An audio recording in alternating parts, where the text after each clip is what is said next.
नमस्कार, Chanakya IAS academy के daily current affair session में आपका स्वागत है।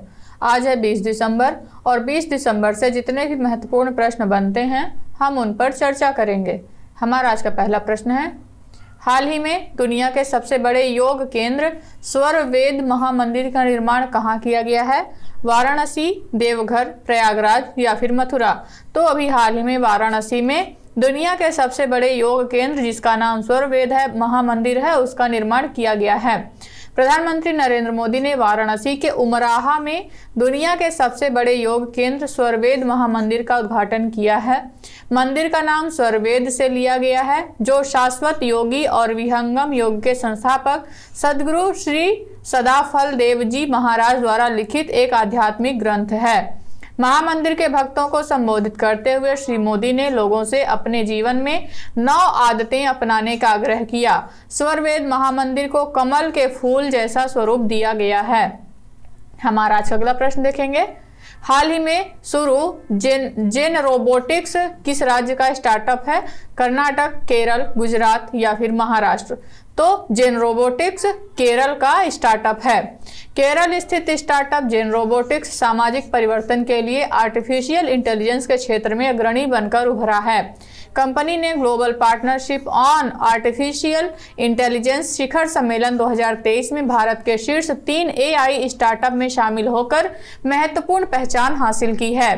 नई दिल्ली में इलेक्ट्रॉनिक्स और सूचना प्रौद्योगिकी मंत्रालय द्वारा आयोजित प्रतिष्ठित कार्यक्रम में जेन रोबोटिक्स ने सुर्खियों में अपनी जगह बनाई है। हमारा आज अगला प्रश्न देखेंगे, भारत और एशियन विकास बैंक ने किस राज्य में जलवायु अनुकूल विद्युत प्रणाली विकास परियोजना के लिए $200 मिलियन के ऋण पर हस्ताक्षर किए हैं? गुजरात, सिक्किम, उत्तराखंड या फिर महाराष्ट्र? तो अभी हाल ही में भारत और एशियन विकास बैंक ने उत्तराखंड में जलवायु अनुकूल विद्युत प्रणाली विकसित करने के लिए ऋण समझौते पर हस्ताक्षर किए हैं।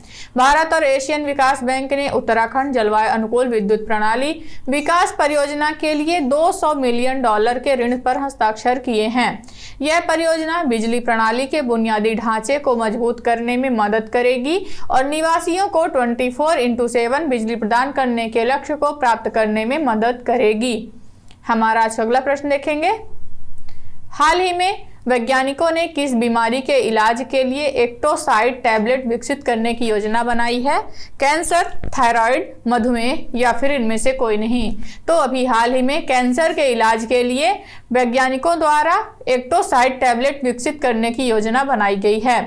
परमाणु ऊर्जा विभाग और बेंगलुरु स्थित IDRS लैब्स के वैज्ञानिकों ने पेल्विक कैंसर के इलाज के लिए एक्टोसाइड टैबलेट विकसित करने के लिए साझेदारी की है।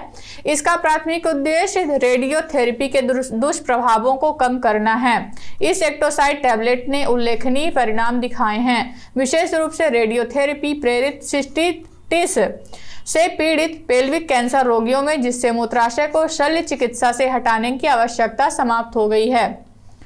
हमारा अगला प्रश्न देखेंगे, हाल ही में किसने नई दिल्ली में आसियान भारत बाजरा महोत्सव का उद्घाटन किया है? स्मृति ईरानी, अर्जुन मुंडा, धर्मेंद्र प्रधान या फिर राजनाथ सिंह? तो अभी हाल ही में अर्जुन मुंडा द्वारा आसियान भारत बाजरा महोत्सव का उद्घाटन नई दिल्ली में किया गया है। केंद्रीय मंत्री अर्जुन मुंडा ने नई दिल्ली में आसियान भारत बाजरा महोत्सव का उद्घाटन किया है। इस आसियान भारत बाजरा महोत्सव का मुख्य उद्देश्य जागरूकता बढ़ाना और बाजरा एवं बाजरा आधारित उत्पादों के लिए एक बड़ा बाजार स्थापित करना है। इस महोत्सव में पारंपरिक संबंधों को पुनर्जीवित करने में मोटे अनाज की भूमिका पर जोर देते हुए दुनिया के विभिन्न क्षेत्रों के बीच ऐतिहासिक और सांस्कृतिक संबंधों पर जोर दिया गया है। हमारा आज का अगला प्रश्न देखेंगे, हाल ही में किस बैंक ने सोलर प्रोजेक्ट के लिए जर्मन विकास बैंक के साथ लाइन ऑफ क्रेडिट पर हस्ताक्षर किए हैं? भारतीय state bank, axis bank, Canara bank या फिर ICICI बैंक? तो अभी हाल ही में भारतीय स्टेट बैंक ने सोलर प्रोजेक्ट के लिए जर्मन विकास बैंक के साथ लाइन ऑफ क्रेडिट पर हस्ताक्षर किए हैं। भारतीय स्टेट बैंक ने देश में सौर परियोजना को बढ़ावा देने के लिए जर्मन विकास बैंक KfW के साथ 70 मिलियन यूरो की लाइन ऑफ क्रेडिट पर हस्ताक्षर किए हैं। इस लाइन ऑफ क्रेडिट का मुख्य उद्देश्य भारत में सौर फोटोवोल्टिक्स परियोजनाओं को बढ़ावा देना है। फोटोवोल्टिक्स परियोजना एक ऐसी प्रौद्योगिकी है जो धूप को सीधे विद्युत में परिवर्तित करती है। यह नवीकरणीय ऊर्जा उद्योग की सबसे तेज उत्पादक भागों में से एक है। हमारा आज का अगला प्रश्न देखेंगे।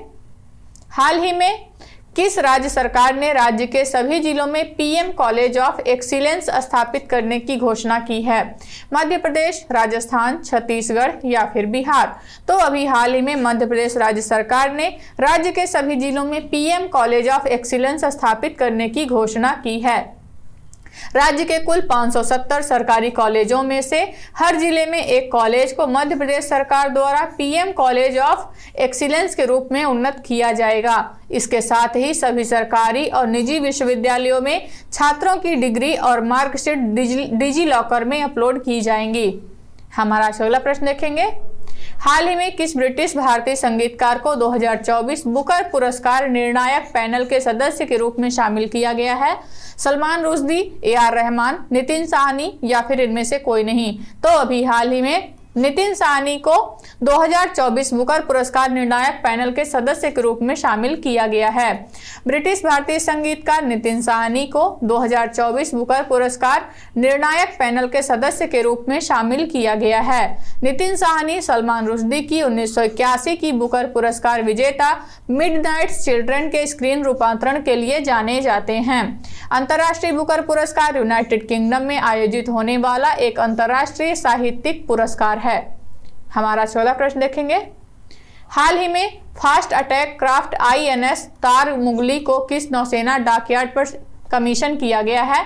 Visakhapatnam dockyard, Mazagon shipyard limited, Goa shipyard limited या फिर इनमें से कोई नहीं? तो अभी हाल ही में INS तारमुगली को विशाखापट्टनम डॉकयार्ड पर कमीशन किया गया है। भारतीय नौसेना ने विशाखापट्टनम स्थित नौसेना डॉकयार्ड में आयोजित एक कार्यक्रम के तहत fast attack craft INS Tarmugli को कमीशन किया है।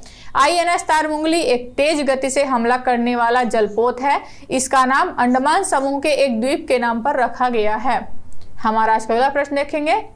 हाल ही में किस राज्य में आनंद विवाह अधिनियम लागू किया गया है? पंजाब, जम्मू कश्मीर, उत्तराखंड या फिर हरियाणा? तो अभी हाल ही में जम्मू कश्मीर में आनंद विवाह अधिनियम लागू किया गया है। आनंद विवाह अधिनियम सिख समुदाय के भीतर विवाह से संबंधित है।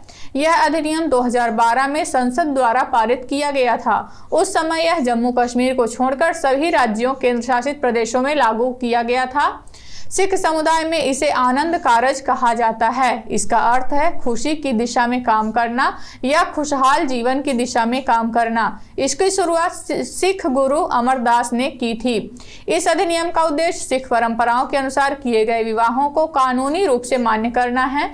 अनुच्छेद 370 के कारण यह जम्मू कश्मीर में लागू नहीं था, लेकिन अब 11 साल बाद इसे जम्मू कश्मीर में भी लागू कर दिया गया है। तो ये रहे आज के हमारे कुछ महत्वपूर्ण प्रश्न। आशा करते हैं चाणक्य IAS एकेडमी द्वारा चलाया जा रहा करंट अफेयर सेशन आपको पसंद आ रहा होगा। हमारे ऐसे और भी कंटेंट से जुड़ने के लिए चैनल को सब्सक्राइब करें और बेल आइकन दबाना ना भूलें। धन्यवाद।